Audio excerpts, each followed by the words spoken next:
What she said was nothing but the truth. I have dated one white man, and that white man was willing to do more in the short amount of time that we knew each other than any black man I've dated in a short period of time.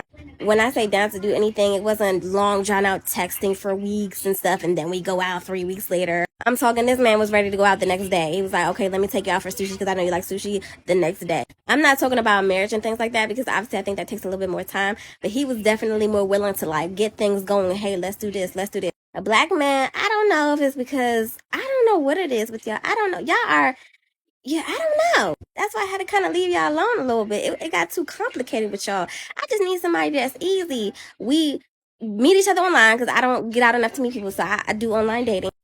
We text for like a couple of days, maybe depending on what day of the week it is, because during the week I'm pretty busy, so we meet up on the weekend, and boom, bada bang. But I will say, when the white men that I've met, it's been just easier. It's just been easier. Which is why I feel like more black women are just going towards it. I don't mean easy in that way. I mean, it's just easier. I don't know what it is. Black men want to be players and the next rapper, and they think they unicorn. They don't got no kids. I don't know what it is. I be trying to get with y'all, but y'all do too much, so I'm gonna have to just not. Let's talk about it. Oh, Mr. Tyrone. I just gotta get freaky for you because you love the hoes. I don't care if they don't like me. I came here to stunt. Yeah. I don't care if they don't. Let me talk to you. Yeah. What's good, everybody? If you're first time viewer of my content or this video, make sure you like the video and subscribe to my YouTube channel. Shout out to Miss Ma'am over here with her little bonnet on. The Bonnet Chronicles continues, Kevin. But this is a very interesting conversation, and make sure you subscribe to my YouTube channel if you're a first time viewer, and make sure you keep the likes up. Alright, like them up. This is very interesting because I've talked about this time and time again. I mean, I've talked about women talking about how they can't figure out whether or not a black man wants them. I've talked about women that just refuse to date better men because it's basically on the men. I've even discussed spiritual women who have gotten divine messages from the divine mother on how basically black men are going to be cleaned out. I've heard it all. I have heard it all, and this is not a rhetoric that I am unfamiliar with. Let's just say I've heard some women within our race contribute to this ideology. This is just another way of saying, where are the good black men? You have a lot of black women out here. I won't say a lot, but there's a good amount of black women that you see on social media that always complain about not finding the right type of men. And I hate to say it, but some of them have the same type of look. There's a pattern with the way that they associate and deal with a certain type of men. And I can't seem to understand how they don't catch on to it. And I talk about this in one of my previous videos concerning, dating outside of your race, and it was this woman that was talking about why does it take so long for black men to commit, and this kind of applies to the same thing. And I talk about in that video how, when it concerns some of these black women out here, they treat white men like men and they treat black men like boys, and it gets to the scenario of you even seeing your own reflection, much less yourself, as an inferior being, and then seeing other sets, particularly white people, as superior. And so because you see them as superior and you see yourself as inferior, you are willing to treat yourself or to treat them in a better manner. You're willing to be more respectful, more compromising, more submissive to them than you are to a black man. Now, I'm not saying that's the case for the particular black woman that we are looking at or that we just reviewed, but that is reality. That is real. It's like when your mom would be talking to white people or it's like when our mother would be talking to the cashier or the teacher. Hi, how are you today? Oh, yeah. Well, that Tyrone there, he's a handful, isn't he? I'm like, where is this mother? I want this mother when I go back home. I want this mother to raise me. I don't know who you are in front of this woman here. You know what I'm saying? Like, so we've seen it, you know, and I think the same thing applies to this type of ideology. If you're out here thinking that, you know, another set of men can do it better than your own set of men, you don't think that sounds a little off?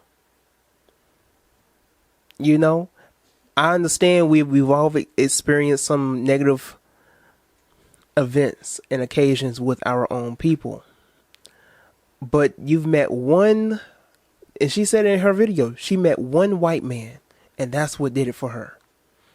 That's what made her conclude that white men are better at commitment, they're better at relationships, they're better at loving than black men. Now, I don't know if you understand what started the feminist movement. I don't know if you've read up on Greek and Roman history, but Billy Bob and Connor and them don't have what we call a valid history or a very bright history of how they treat their women.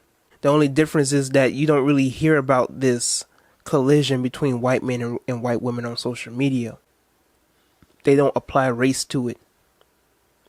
But they've figured out a way to have you turn against your own men, and now you're programmed to go against your own men on social media. You're doing their dirty work. They no longer have to try and get you to believe or try to get you to talk against your own men. They no longer have to try and propagate or have them themselves. They no longer have to go on a television screen and try and demonize you or to demoralize or dehumanize you. You do it yourself. All they have to do is get one black woman to go on TikTok, to go on Twitter, to go on Instagram, and make a live stream, make a post, make a tweet, make a video about how you have a distaste for your own men, how they can't do this and they ain't got a backbone and they're not really men, and it will spread. I've talked about this in my previous videos. I'm all for having the conversation, but there's a way to have the conversation. You also have to be aware of your audience and the platform that you are on. You can't expect to be respected or protected or to be valued or put on a pedestal as a woman, and yet you can't even give that same type of stature to your own men. This is the same thing that I'm talking about concerning this mentality of talking to your men like boys, talking about how they can't provide, they can't do this, they can't love, they can't commit. That sounds like a child. But the white man can treat me where he's trust me, he's loves me, he's giving me guilt, he treat me well, he's makes a food, he's commits to, I never leave him. That's what it sounds like. A lot of y'all need a lot of self-evaluation, because I could never go on social media and brag about how it's easier to be with other sets of women because of one experience. And even if I've had a couple of more experiences of positive with other sets than my own women, that's more of a reflection upon who I'm dealing with, where I'm dealing with these type of women, and how I'm going about these type of situations. Because you're not going to tell me that out of the millions up to billions of black people in this world and the millions of black people in America alone, that because of 2 to 3 black men that you've interacted with, you have concluded that somehow other sets of men can treat you better, can commit better, can be more of a man than your own men. Do you see how that sounds? That sounds very self-hating. Even for the woman who originally made the video, talking about how it took her all this time trying to get with a good black man, but only took a couple of weeks, if even that, a few weeks, just for her to find the man of her dreams. No, that's fishy. Because why did it take so long for you to commit and be with your own men? But all it took was a few weeks up to a month just for you to be committed to another man. I'm getting a feel of my massa.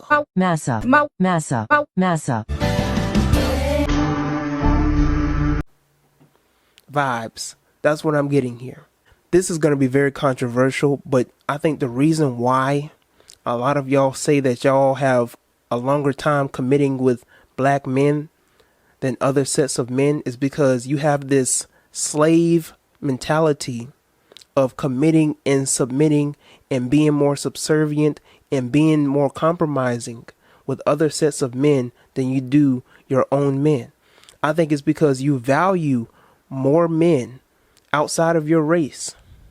I think it's because you value other sets of men more than you value yourself, because the black man is your own reflection. So for you to get on social media and say that white men are doing that, they're doing their thing, and y'all need to step up, that's not a reflection on black men. That's a reflection on you. But anyways, I don't want to make this video any longer than it already needs to be. Let me know how you personally feel about this in the comment section below. Make sure you share this video with your friends, whoever it may be, whoever may need to hear it. If you personally know an interracial couple, whatever the case may be, let them know. All right. And before you go, check out these other videos. So you gotta live for something. Can't just be living for nothing. Might get a few checks, might get a few hoes, might get a few meals or something. Might get a new crib, put art in that bitch, I just might build me something. Might get a new whip, AP on my wrist, I just might kill me something. So you gotta live for something. Can't just be